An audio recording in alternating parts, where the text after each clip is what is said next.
فجأة حولت له في السكان ابيه يدعم تاجر مشهور ينباق منه 330 ألف.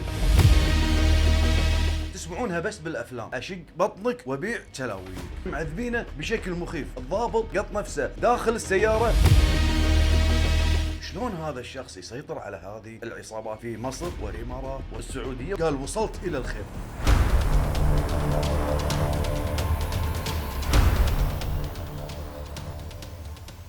جهز لك قهوة، موضوعنا اليوم خطير.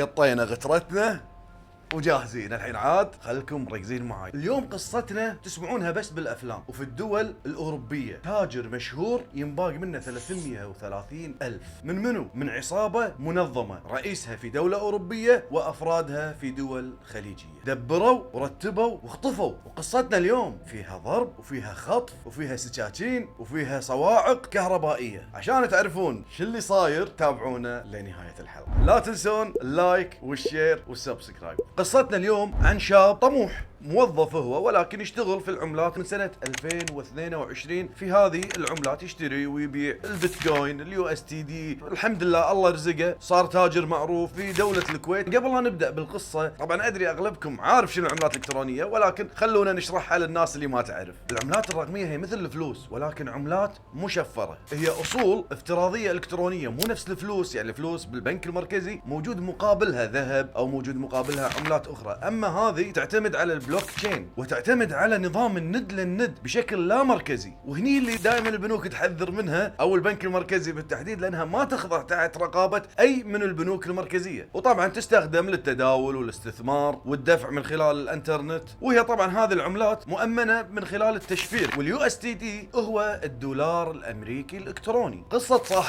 صاحبنا راح اعطيه اسم افتراضي من عندي، بنقول اسمه خالد، هو غير ذلك لانه هو طلب مني ما اقول اسمه. تواصل معاه شخص اسمه ابو مشاري. ابو مشاري اسم حقيقي للشخص اللي قاعد يتواصل وياه، ولكن اكيد هو ماخذه اسم مستعار. طبعا تواصل معاه ابو مشاري وطلب منه عملات الكترونيه. ابو مشاري مو داخل دوله الكويت، لا موجود في دوله اخرى خليجيه، وطلب منه عملات الكترونيه بمبلغ كبير وبريت عالي، يعني في فايده. يقول انا ما اتعامل ترى مع الدول الخليجيه وما ابيع خارج الدوله، ولكن الدوله اللي كلمني منها ابو مشاري عندي حساب بنكي فيها، وبالمصادفه كان في عرس احد الاقارب كنت بزوره في هذه الدولة. ولا أخفي عليكم، يقول الطمع أيضا زادني وخلاني وحمسني إني أروح وأتعامل مع هذا أبو مشاري. المهم يقول أنا ما شكيت فيه، لأن التعامل هذا يصير يعني، وترى دائما المعاملات من خلال اليو اس تي دي والبي تو بي مع التجار في مثل هذا الأمر تعتمد على الثقة. يعني طريقة هذه التعامل، أنت بتشتري من الجروبات اللي موجودة بالبداية، تحط إعلانك، يدش عليك هذا الشخص يحول لك الأموال إلى حسابك، بعد ذلك أنت تحول له اليو اس تي دي، وتصير هذه المعاملات من اصدقاء التجار انه يبيعون في دول خليجيه، يبيعون داخل الكويت. وطبعا ابو مشاري هذا لما كلمني يقول انه هو راعي معرض سيارات وانه تاجر كبير، والصراحه انا ارتحت له، يعني بديت اتكلم معاه جدا خلوق في كلامه، يعني وما شكيت فيه باي شيء. يقول والشيء اللي طمني من هذا ابو مشاري، يقول لما تخزن رقم الشخص وتدش الى اي برنامج من برامج السوشيال ميديا تلاقي اسم الشخص موجود، يعني الاكونت ماله يكون موجود. فاتفقت مع ابو مشاري وحددنا الموعد اللي اروح له. وبنفس اليوم يقول قعدت مع رفيجي، كان اقول له انا مستانس، قلت له ترى جايتني صفقه حلوه قيمتها 300 الف، انا رايح للدوله هذه، وهذا الشخص تاجر وصاحب مكاتب سيارات وجدا اسلوبه جميل ومحترم، ويعني انا رايح عشان اسوي هذه الصفقه. يقول هني صاحبي قال لي شيء بس انا ما انتبه، قال دير بالك انت الشخص هذا تعرفه؟ قال لا شفته بالتيك توك، رجل موثوق، بس هم نصحني قال لي لا تقعد وياه الا في اماكن عامه، يعني لا تروح الى مكان معين، خل مواعيدك وياه رسميه بشكل رسمي. وبالفعل جاء قبل بيوم السفر، تواصل معاي ابو مشاري وكان يلح علي، ها طلعت رديت وبيننا اتصالات. وكان اتفاقي مع ابو مشاري اني لما اوصل هذه الدوله نروح انا وياه الى البنك، لان المبلغ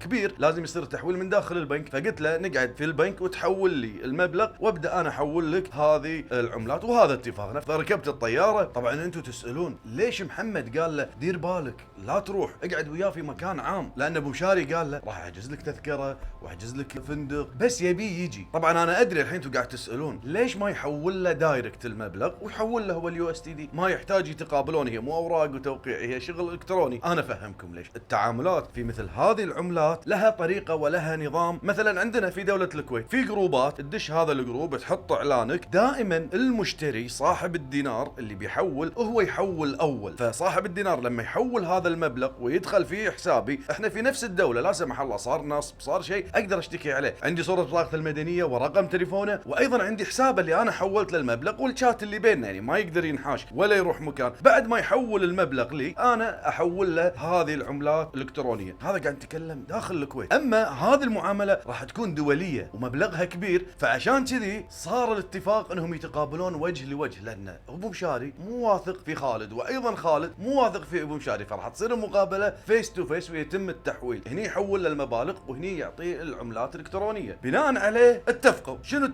اتفقوا باليوم محدد انه يسافر خالد الى هذه الدوله الخليجيه، وحجز طياره انها توصل الساعه 8 الصبح، فمن يوصل على ما يوصل الفندق يحط اغراضه يروح الى البنك اللي متفقين عليه ويتم التحويل وتنتهي العمليه. كان في هذا الوقت ابو مشاري مستعجل ويتابعه اول باول، ها حجزت سافرت متى الوقت، فدائما كان يلح عليه ويتواصل معاه بين كل 3 ساعات 4 ساعات، الى ان ضمن انه ركب الطياره وانطلق فيها الى هذه الدوله الخليجيه. طبعا اول ما وصل خالد بدا يدق عليه ما يرد، ابو مشاري يدق عليه ما يرد، يقول سكت بالفندق، رديت ادق عليه، صارت الساعه 11 الساعه 12 الساعه 3، هني دق عليه ابو مشاري بعد صلاه المغرب. وطبعا في هذا الوقت كانت البنوك مسكره، فاعتذر منه ابو مشاري، اسمح لي والحمد لله على السلامه، ولكن اليوم كان عندي اجتماع كبير وكان عندي شغل وانا جدا جدا اعتذر منك. يقول فقبلت منه الاعتذار وعذرته، قلت رجل تاجر وعنده التزامات وعنده امور، فعذرته، واوريدي انا طيارتي باكر بالليل. وبعدها ب10 دقائق دق عليه ابو مشاري، استغرب فرد عليه، هلا ابو مشاري حياك الله. قال له اخوي خالد انا محتاج مبلغ 50,000 يو اس تي دي، يعني بما يعادل 15,000 دينار، هذا المبلغ يقدرون يحولونه اونلاين من خلال الابلكيشن. فقال له انا الحين جدا مشغول واحنا على موعدنا ترى باكر باذن الله الصبح نكمل باقي المبلغ، ولكن بدز لك ولدي الحين يحول لك المبلغ وانت تحول له. فقال له اوكي ولا يهمك اللي تبي. سكر منه التليفون. قبل لا يوصل ولده دز له المحفظه، محفظه ابو مشاري، دز له اياها بالواتساب، قال له حول لي $10 عشان نثبت العناوين وانت تضيف عندك هذه المحفظه، من يجي ولدي يحول لك على طول انت تحول لي. يقول بالفعل وحولت له هذا المبلغ عشان يتاكد ان المبلغ وصل له ولا لا، ودزيت له ها وصل لك المبلغ، قال ايه تمام الحين ربع ساعه نص ساعه ويجيك ولدي يحول لك المبلغ وانت تحول لي اليو اس تي دي. بعد ما حول $10 حق ابو مشاري جاء اتصال من احد الناس اللي يتعامل وياهم يشتري ويبيع لهم، يقول بالفعل كلمني وقال لي يبي مني 100,000 ولكن انا محفظتي فيها 370,000 فما اقدر ابيع له لاني انا اوريدي موعد ابو مشاري راح احول له 300,000، فبعت له 70,000 وحول لي، يعني حول لي المبلغ على حسابي بالبنك ودش المبلغ اللي هو ما يعادل 20,000 دينار كويتي، حولهم دخلوا بحسابي بنك الكويتي وحولت له 70,000، فبقى بمحفظتي 300,000 اللي ببيعها حق ابو مشاري. بعد صلاة العشاء يقول الحمد لله توضيت وصليت، بعد الصلاة الا داق علي ابو مشاري قال ولدي موجود عند الفندق تحت. طبعا نزلت وكلمته، كان قاعد بالسيارة ما نزل، سيارة صالون منزل ال4 جامات، فلما شفته قلت له حياك تفضل باللوبي عشان نحول وكذا، قال لا والله اسمح لي توني لاعب كرة وشوفني لابس شورت وما اقدر يعني اني انزل واحراج لي، وانا قاعد اكلم الولد دق ابوه اللي هو ابو مشاري، فلما دق اعطاني التليفون، طلعت التليفون اللي مكتوب بابا ويمها قلب حب لونه احمر، يقول كلمته كان سبيكر، قال لي افتح الكاميرا، فتحت الكاميرا، يقول هذه الامور سالفه الكاميرا وافتح وكلم هذه بتعاملاتنا دائما احنا نسويها على اساس نتاكد من هذا الشخص هل هو حقيقي غير حقيقي، انا ببالي بيني وبين نفسي يقول هو مو واثق فيني انا عندي العملات هذه، ففتحت التليفون فكلمته هلا ابو مشاري حياك الله، قال افتح لي الكاميرا وورني التليفون وورني محفظتك كم فيها لاني الحين راح احول لك المبلغ. يقول هني انا فتحت محفظتي وبدات اطلع المحفظه واحط التليفون مقابل التليفون فتاكد انه فيه 300,000، قال الحين اوكي يلا دقائق واحول لك المبلغ وتحول حق ولدي باجي المبلغ. هني اصر علي قال لي اركب السياره، يقول فتحت الباب وركبت وقعدت يم السايق، وانا راكب بالسياره هم ايضا انا حاط احتياطاتي، يقول الباب مو مسكر مخليه مفتوح وحاط رجلي على الباب. يقول من ركبت السيارة فجأة لقيت نفسي بالمقعد الخلفي، شخص راكب قدام وشخص يميني ويساري، وسكر الدرايش وانطلق بسرعة. يقول أنا قاعد أصارخ، في ناس بالشارع، في كان واحد مال نظافة واقف يمنا قاعد يشوفنا، بس ما حد ساعدني. فيقول هني بديت أصارخ، بديت أتحرك أبي أمسكهم، الشخص اللي قاعد يسوق قاعد أحاول أخنقه، حاولت ألف السكان أبي يدعم أبي يسوي شيء، ولكن سيطروا علي وياهم صاعق كهربائي. الاثنين اللي يمي كل شوي يطقوني يحطونه بخاصرتي. يقول هني هذا شلني، ما قدرت أسوي أي شيء. يقول وقفنا بزحمة أصارخ أطق الدريشة، ولكن اللي يمي واللي قدام كانوا يضربوني بوكسات. يقول حتى من كثر الطقة واحدة من الطقات بوشت، طقت إيده في شغلة بالسيارة انشقت إيده. يقول كل دمانة على دشداشتي، شلوا حركتي وانتقلوا فيني إلى مكان صحراوي قريب عند الشارع. أشوف الشارع قدامي، طبعا وقفوا سيارتين فيهم 8 أشخاص، صار عدد الأشخاص اللي موجودين 13 شخص. طبعا إهانات، ضرب، كل شيء سووه فيني. يقول بس أنا بيني وبين نفسي ما كنت خايف. يقول الحمد لله توني مصلي العشاء ومتوضي ونازل، فما عندي أي مشكلة. قلت أنا اليوم أموت ولا راح أعطيهم أي شيء، وخلي يسوون اللي بيسوونه. هني كان في ضرب وكان في طق، فجو فتشوني، طلعوا ابوكي، خذوا تليفوني، خذوا كل شيء، يطقوني افتح الجهاز افتح الجهاز. ما رضيت افتح الجهاز. هني واحد من افراد العصابه اللي هم 13 طلع ابوكي قرأ اسمي، هو معاي من نفس القبيله، حرامي ومتعاطي مخدرات وهم عنده حميه. المهم يقول قرأ نفس القبيله، لا تعدل الوضع شوي، اعطوني ماي اعطوني سجاير، فبدوا يتفاهمون معاي. هذا الشخص وخر يدش علي شخص ثاني، يروحون اثنين يردوا ثلاثه، فتناوبوا علي وكلهم قاعد يضغطون علي افتح التليفون افتح التليفون. بعد ذلك وروني فيديو، الفيديو هذا فيه صورة رجل كبير مو راحمينه، مكسرينه تكسر، يقول وجهه كله دم، مقطع، معذبينه بشكل مخيف. وايضا وروني فيديو الى شخص ثاني، انا والله ما ادري شلون اقول لكم هذا الامر، يعني للاسف هاينينه اهانة وانتم بكرامة حاطين بطل بجسمه. يعني يقول هني لا صارت عندي ردة فعل، أنا موت عادي أموت، بس يهينوني مثل هذه الإهانة أنا ما أقبل. وطبعا كل هذه الأحداث أبو مشاري معاهم على الخط فيديو، طبعا هو العقل المدبر. كلمني أبو مشاري قال لي اسمع شفت الفيديوهات اللي شفتها، قسما بالله نسوي فيك نفسه، وإذا ما فتحت راح أشق بطنك وبيع كلاويك. يقول هني جاني شعور، قاعد أفكر بأبوي، ما فكرت بأي شيء ثاني. أبوي شنو راح يصير فيه لو يدري إن أنا صاير فيني شيء أو إن قتلوني؟ فهني قررت إني أفتح لهم التليفون. يقول ولكن شرط عليهم شرط. اول شيء كلمت ابو مشاري قلت له احلف لي انك تردني، قال لي بفتح التليفون وما عليك، راح نردك الفندق وخلي الشباب يوصلونك للفندق اللي خذوك منه. هني يقول تطمنت من ابو مشاري، بديت احلف ال 13 شخص اللي موجود. يقول واحد واحد اقول له احلف انك ما راح تسوون فيني شيء، انكم راح تردون. يقول كلهم قعدت احلفهم، احلفوا لي كلهم، ففتحت لهم التليفون. الظاهر انهم ما يعرفون ال 13 شلون طريقه التحويل، فكان يكلمني ابو مشاري قال لي حول على نفس المحفظه اللي حولت لها 10 دولار، وبالفعل قمت وحولت ال 300,000 كاملة. بعد ما حولت كلمني أيضا أبو مشاري قال لي محفظتك كان فيها 370,000، وين ال 70,000 هذه؟ هني أنا استغربت وتذكرت موضوع ال10 دولار. المحافظ هذه مجرد أنك تحول ويبين رقم المحفظة يقدر يعرف الشخص الثاني كيف فيها محفظتك، طبعا من خلال برامج ومواقع أخرى. هني كان راصد وداري أن عندي 70,000. طبعا الحين أنتم قاعد تفكرون بتقولون هو ما هو شاف عند الفندق يوم فتح التليفون وحط التليفون مقابل تليفون في هذا المبلغ، ولكن هي هذه الخطة لاطمئنانه، كان يبي يطمنه، ولكن قال خليه يجي عندي وبعدين انا اعرف شلون اطلع ال70,000 هذه. المهم فاسأله ابو مشاري قال له وين ال70 هذه؟ قال له والله بعتها وشوف هذا التحويل. فتحت لهم الواتساب وايضا فتحت لهم حسابي في احد البنوك الكويتية،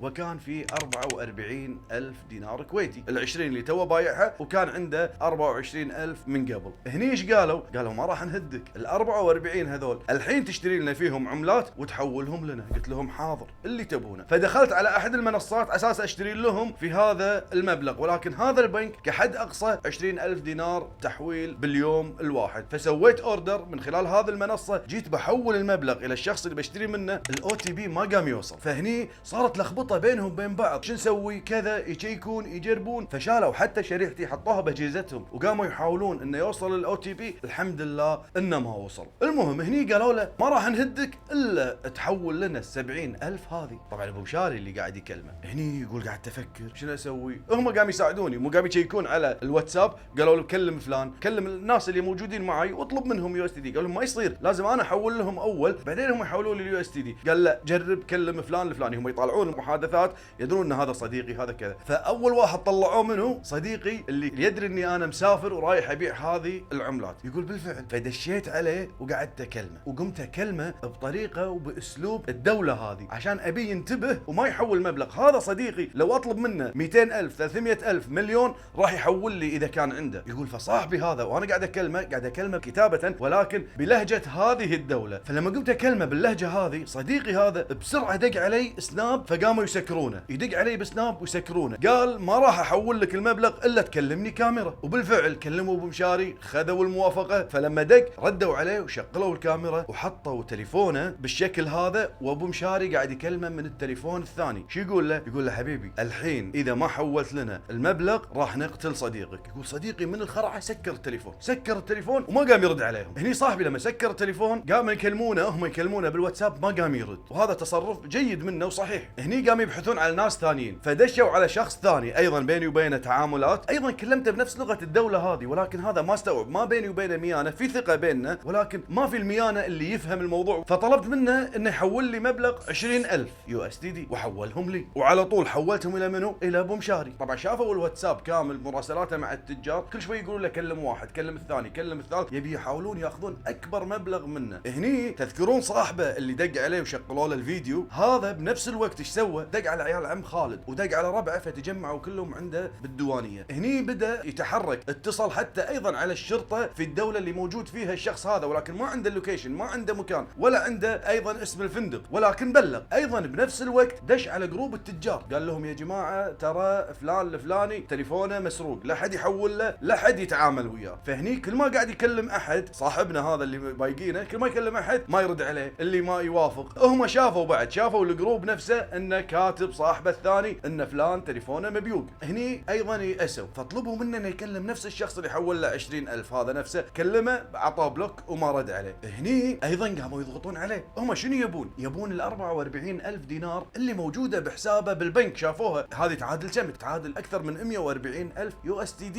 فيبي يستولون عليها، ولكن فشلت كل طرقهم. بدوا يضغطون عليه يبون منه مبالغ، ويقول انا كنت منهار بوقتها، اي مبلغ عندي بعطيهم بس خلاص ابي اطلع من المكان هذا. بوقتها كان تو طالع خدمه الومض. يقول انا قمت افكر هم ما يعرفون خدمه الومض على الفيس اي دي، ما يحتاج OTP. فيقول بالفعل كلمت شخص ايضا من الناس اللي بالجروب، ما كان منتبه على الجروب او التنبيهات اللي كاتبها صاحبي، وشريت لهم 10,000 كحد اقصى اللي اقدر احول 1000 3000، فشريت لهم 10,000 USDT، وايضا حولناها حق منو؟ حولناها حق ابو مشاري. الحين كم واصل لهم 330,000 USDT، وايضا قاعد يضغطون عليه يبون مبلغ زياده، يبون المبلغ اللي موجود بالبنك. الحين بقى 41,000 دينار يبي يوصلون له. هني ايضا انا مو عندي حساب في الدوله هذه نفسها، فهني قلت لهم يبا هاكم هذه بطاقتي مالت البنك وهذا رقم السري، وروحوا اسحبوا المبلغ اللي فيها مبلغ بعد، روحوا اسحبوا مبلغ بما يعادل يعني بحدود 2000 دينار كويتي، ما ابي اقول العمله عشان لا تعرفون الدوله بناء على طلبه. بالفعل خذوا البطاقه، فراحوا الى احد المحطات القريبه من هذا المكان اللي هم خاطفينه، واسحبوا مبلغ 5000، واشتروا بطاقته، شروا له دشداشه وشروا له ماي وشروا له سجاير وشروا له اكل ياكله وكذا، ورجعوا. فلما رجعوا فسخوا دشداشته وقالوا له البس الدشداشه هذه. ليش فسخوا الدشداشه تتوقعون؟ لان الدم صاحبهم موجود على الدشداشه، قالوا لا بعد الادله الجنائيه ولا يمسكونه ولا كذا يكون دمه موجود، فعشان كذي خذوا دشداشته وعطوه دشداشه جديده، شارين دشداشه نوم من احد المحطات القريبه. ويقول شارين لي ماي وشارين لي دشداشه من فلوسي ويعزموني عليها. يقول هني خلاص يئسوا، فكانوا يتشاورون بينهم بين بعض، هذا يقول خل ناخذ تليفونه، وهذا يقول خل ناخذ القلم، هذا اللي يقول ناخذ البوك. فواحد من المجرمين قال لا عطوه التليفون بس فرمتوه بناء على توصيه ابو مشاري. بعد ما فرمتوا تليفونه عطوه اياه، فخذوا بوكه ودشداشته وقلمه ومصباح كانوا وياه. يقول فهني خلاص قرروا انهم يمشون ويخلوني. يقول وراي كان في مثل طوفه وعامود. يقول ما ادري ليش انا بيني وبين نفسي خايف بوقتها انهم راح يدعموني، عندي احساس راح يدعموني. يقول فهدوني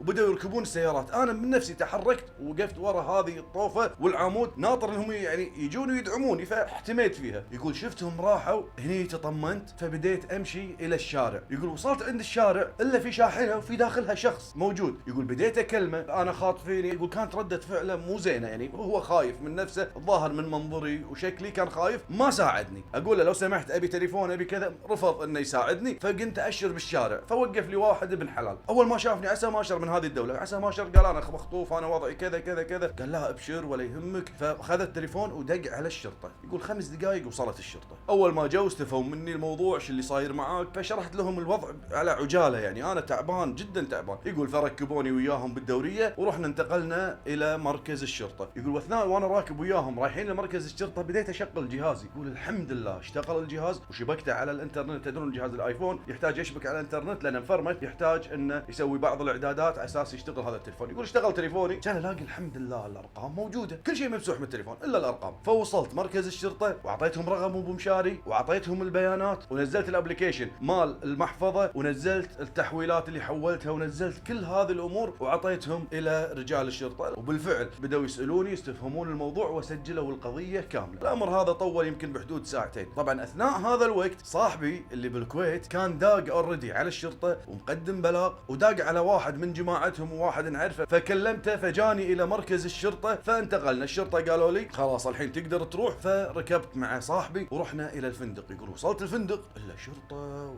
وناس وموجودين. فكلمتهم انا الشخص اللي صاير معي كذا، فشيكوا على الكاميرات لقوا هذه السياره اللي اخطفتني قبل موعد وصولي كانوا قاعد يفترون بساعه ساعه ونص وهي قاعد تفتر. الاشخاص اللي خطفوني وركبوا بالسياره كانوا لابسين كمامات. الثلاث اشخاص هذول اللي هجموا كانوا لابسين كمامات. فبالفعل بعض الكاميرات طلعت على بعض الوجيه ولكن لم يستدلون بشكل رسمي. رغم اللوحه الحمد لله طالع، ولكن للاسف طلعت سياره مبيوقه واللوحات مبيوقه. المهم هني كان في احد الضباط اعطاني رقم تليفونه وقال لي هذا رقم تليفوني، اي شيء يصير معاك تواصل معي، بس انا بنصحك نصيحه انك تغير هذا الفندق وما تقعد فيه. الصراحه انا يقول انا ما عندي فلوس، بس الحمد لله جزاه الله خير اللي كان معاي خذاني ووداني فندق ثاني وحجز لي وقعدت في هذا الفندق انتظر بس متى يصير باكر اركب طيارتي وارجع باكر الى الكويت عشان ارتاح. احس اني خايف. الى ايضا انا موجود بالفندق انا حاسس بخوف، حاسس برهبه، اي احد يطق الباب، اي صوت سياره تمر يم الفندق حاسس بخوف وابي ارد سالم حق ابوي، ما ابي اي شيء من الدنيا. ايضا يقول عندي مشكله ثانيه، شلون اقول حق ابوي الموضوع هذا. المهم بعد ما وصلت الكويت صاحبي اللي بلغ الشرطه واللي كنت بكلمه بالبدايه جاء استقبلني في المطار واخذني دايركت الى مستشفى الفروانيه. طبعا يا جماعه يقول انا سهران صار لي 48 ساعه، حدي تعبان من الطق اللي فيني والامور والكذا. فرحت الى المستشفى حطوا لي مغذي، ما حسيت بنفسي الا انا نايم. هني صاحبي دق على منو؟ دق على ابوي. ما بلغش الموضوع بس قال له تعال ولدك موجود بالمستشفى. يقول لما جاء ابوي انا ما ادري نايم، شرح له الموضوع وقال له كذا. يقول حتى ابوي قاعد يبكي من الموضوع، قال الحمد لله قلعت الفلوس وقلعت كل شيء بس الحمد لله ولدي رجع سالم. فلما شافني طمني والحمد لله سوالي عشاء على سلامتي والحمد لله يا رب. هني يقول انا الموضوع هذا قاعد ياكل ويشرب معاي، اي شيء افكر فيه هذا الموضوع. صارت فيني رهبه، صار فيني خوف، ما قمت انام، نومي مو عدل، دوامي ما اقدر اروح، مو قادر اسوي اي شيء. طبعا هني يقول بديت ابحث ادور عنهم، احاول اصيد اي خيط اني اقدر اساعد فيه الشرطه ويلقون القبض عليهم. وانا قاعد ابحث لقيت اعلان بنفس المنطقه اللي انخطفت فيها رقم تليفون. يقول بسرعه، يقول والله سهران وتعبان. يقول بنفس الوقت بالليل رحت شريت لي خط وجهاز وبديت اكلم هذا الرقم. وانا قاعد اكلمه بالواتساب قال لي لا ابد. يقول هني عشان اقنعه طلبت منه مبلغ اكبر اساس اني ابين له ان عندي مبالغ كبيره واني اغريهم. يقول فقال لي لا حاضر وابشر والحين هحولك على ابو مشاري. يقول هو قال لي ابو مشاري، هديت التليفون وسجدت سجده شكر لله. قال وصلت الى الخير. فهني يقول على طول بعد ما سجدت دقيت على الضابط اللي كان عند الفندق. بنفس الوقت ما رد علي، الوقت كان متاخر بالليل فنطرت الصبح فدق علي الضابط وكلمته فقلت له الموضوع 1 2 3 انا لقيتهم. قال لي شغلك مضبوط، تواصل وياه وواعده انك تجي في هذا المكان ونفس الطريقه ونفس الامور. يقول انا كنت اكلمه بالواتساب واخلي صاحبي يكلمه بالتليفون واتفقنا على المبلغ وحددنا الموعد وبلغت رجال الشرطه قلت لهم احنا ان شاء الله باليوم الفلاني الساعه الفلانيه موعدنا في الدوله هذه. طلب منا هذا الضابط انه يقدم الى الدوله هذه قبلها بيوم. يقول هني انا خايف اروح الصراحه، فشجعوني منو؟ شجعوني عيال عمي وصديقي ايضا، فهم طلعوا قبلي بسياره وانا طلعت بطياره. وطبعا نفس السيناريو اللي صار قبل قاعد يتكرر معاي بالاتصال لين ركبت الطياره ووصلت الى هذه الدوله. هني قمت ادق عليه ما يرد علي، اتصل ادز له رسائل ما يرد علي. فبالفعل رحنا حجزنا فندق. ويقول المره هذه دورت اغلى فندق عشان يكون امان، ابي فندق 7 نجوم اقعد فيه اكون حاس باستقرار. يقول بالفعل والله رحت وحجزت اغلى فندق عشان احس نفسي اني قاعد بامان. فكلمت رجل الشرطه فقال لي تعال المركز. قلت له لا انا ما اطلع ولا اروح، انا موجود بالفندق الله يخليك انت تعال. يقول بالفعل شوي الا الضابط نفسه جايني الفندق فقعدنا وقمنا نخطط نكمل الخطه. فقال اوكي انتم راح تاجرون الاستراحه الفلانيه في المكان الفلاني والحين تروحون توقفون السياره في مكان الاستراحه الى ان يجي الوقت المحدد وهو بعد صلاه العشاء. فبالفعل رحنا واجرنا هذه الاستراحه، عرفوها رجال الشرطه وعرفوا المكان اللي احنا اجرناه. هني اجرنا سياره ثانيه، خلينا سياره سيارتنا الكويتيه واقفه وركبنا بسياره ثانيه، قلنا خلينا نروح نتغدى في احد المجمعات القريبه الى هذا المكان. واحنا بالطريق صراحه التصرف هذا انا سويته من نفسي. يقول دزيت رساله لابو مشاري قبل لا تسكر البنوك، المره الاولى ما رد عليه الا لين سكرت البنوك، يعني قبل صلاه المغرب بشوي. هني يقول انا دزيت له رساله، قلت له ابو مشاري انا ترى اعتذر منك، لقيت واحد معطيني سعر افضل فاعتذر منك وشكرا. يقول 5 دقائق عن هذه الرساله كان يجيني اتصال من ابو مشاري، قال وينك؟ احنا موعده بالبنك الصبح اساس انه يجي، ما جاء الشخص هذا. قال له نفس السيناريو، قال له اسمح لي وصار عندي ظرف وكذا، ولكن بعد صلاه العشاء باذن الله راح ادز لك ولدي ياخذ منك مبلغ، وايضا موضوعنا الباقي نكمله باكر في البنك. هني يقول انا تطمنت.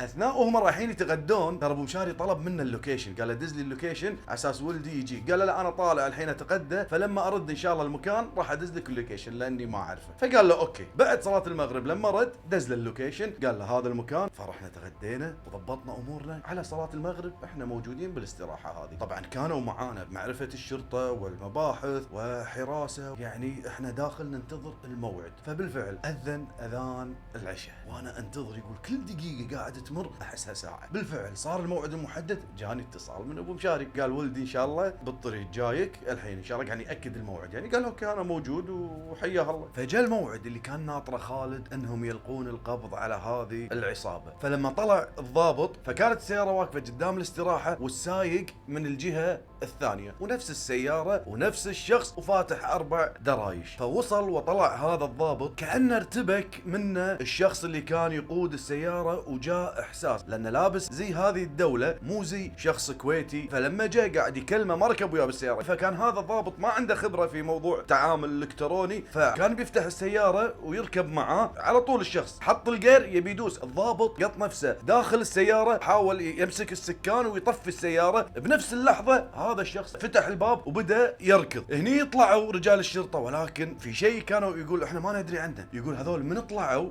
هم قاعدين داخل ما يدرون شو السالفه. كانت المنطقه كلها شرطه، في كل مكان المباحث كانوا واقفين. دقيقتين مسكوه وجابوه داخل. يقول شوي الا جايبين شخصين ثانيين بعد. كانت السياره مراقبه من اول ما دخلت، قبل لا يوصلون الى هذه الاستراحه كانوا نازلين 2 من قبل، نفس الخطه اللي كانوا مسوينها اول مره. هناك لا كانوا 3، هني كانوا مجموعهم 3 مع السايق، يعني 2 نزلوا وواحد كان بالسياره. فيقول قعدنا داخل، جابوه تعرفت عليه، نعم هو نفس الشخص نفس السياره. بعد ذلك جابوا شخصين 2 الثانيين ودخلوهم علينا. لما شفتهم وسالوني قال هذول نفس الاشخاص؟ نعم تعرفت عليهم هم نفس الاشخاص. يقول انا لما شفتهم لا شعوريا كنت بهجم عليهم ابي اضربهم، بس كانوا يمسكوني رجال الشرطه وما خلوني اتمكن منهم. طبعا بعد ما الغوا القبض عليهم طلعنا من المكان اللي احنا فيه، رحنا الى مركز الشرطه، وهناك في مركز الشرطه سالتهم تبون مني شيء؟ قالوا لي لا بس خلاص توكل على الله. يقول بالفعل طلعت فركبنا ورجعت الكويت. الحين تم الغاء القبض على 3 من العصابه، وباجي 10 هاربين، وايضا ابو مشاري الراس المدبر لهذه العصابه. هني يقول انا رديت الكويت، وبعد شهر جاني اتصال من النيابه العامه في هذه الدوله وطلبوني للتحقيق معاي على هذه القضيه. طبعا رديت الكويت، حسيت براحه، حسيت بطمأنينه، حسيت ان الموضوع في يد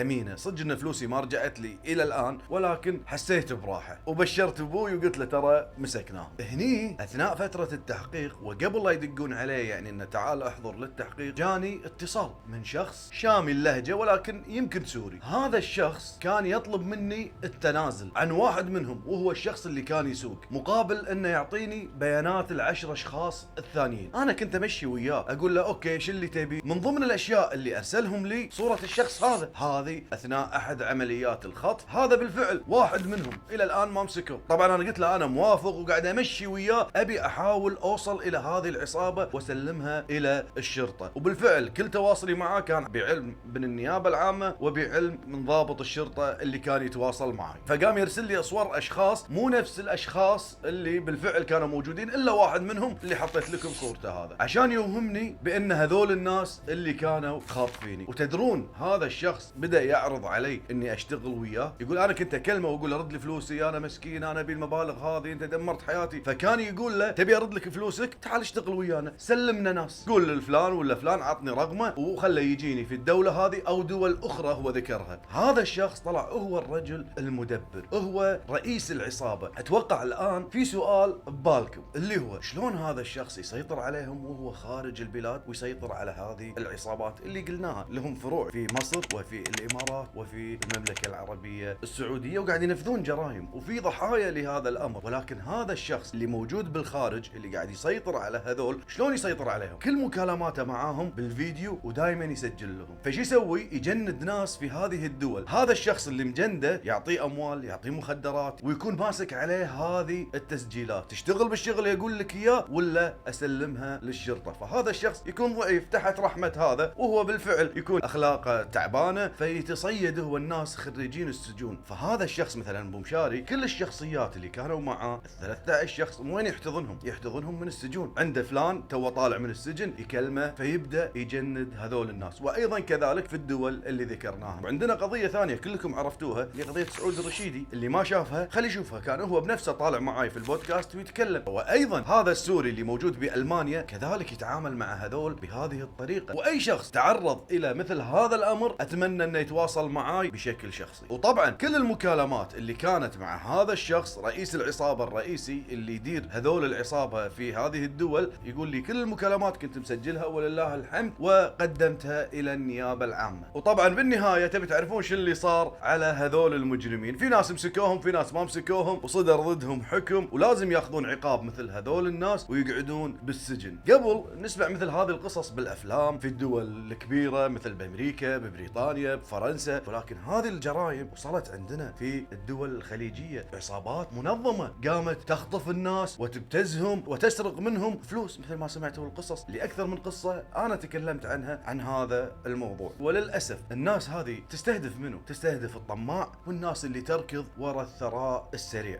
ودائما خليك حريص في مثل هذه الامور، لا يغريك شخص في مبلغ ولا يخلي يشل تفكيرك على كسب ومربح كبير. ترى يا جماعه اللي يشترون عماير بمليون ومليونين يلا يطلعون فايده 10% سنويا. لما شخص يجيك يقول لك والله عطني 10,000 ولا 20,000 وانا اعطيك 500 ولا 600 دينار، يعني بالشهر اكثر من 20% ولا 30%. هذه ما تصير. يعني بالسنه انت كم قاعد تربح؟ 300%. حتى المخدرات ما تطلع القيمه هذه. شغلوا مخكم، لا حد يستغلكم، لا حد يغريكم في امور ويستدرجونكم الى جرائم. هني انا ادري صار عندكم سؤال، العملات الالكترونيه هي مجرمه عندنا في دوله الكويت؟ لا، العملات الالكترونيه بالنسبه للافراد غير مجرمه، شخص الى شخص يتعاملون في العملات الالكترونيه غير مجرمه. ولكن البنك المركزي حذر منها لانها مثل ما قلنا بالبدايه لا يوجد لها اصول، واذا انباقت منك هذه الاموال ما يقدر يساعدونك. مثل خالد انباقت فلوسه، اوكي سجنوا الناس هذول، اذا ما ردوا طواعه ما حد يقدر يوصل الى هذه الاموال اللي راحت حق العصابه اللي برا. فبذلك مثل ما قلنا العملات الالكترونيه غير مجرمه بالنسبه للافراد، اما بالنسبه بالتعامل للشركات هي مجرمه. ودائما لما تتعاملون في مثل هذه العملات الالكترونيه دائما ابحث عن المنصه الموثوقه، لا تواعد ناس في اماكن غير الاماكن العامه، لا يستدرجونك ناس من دوله الى دوله. واتمنى بعد ما سمعتوا هذه القصه ان تقولون لي رايكم تحت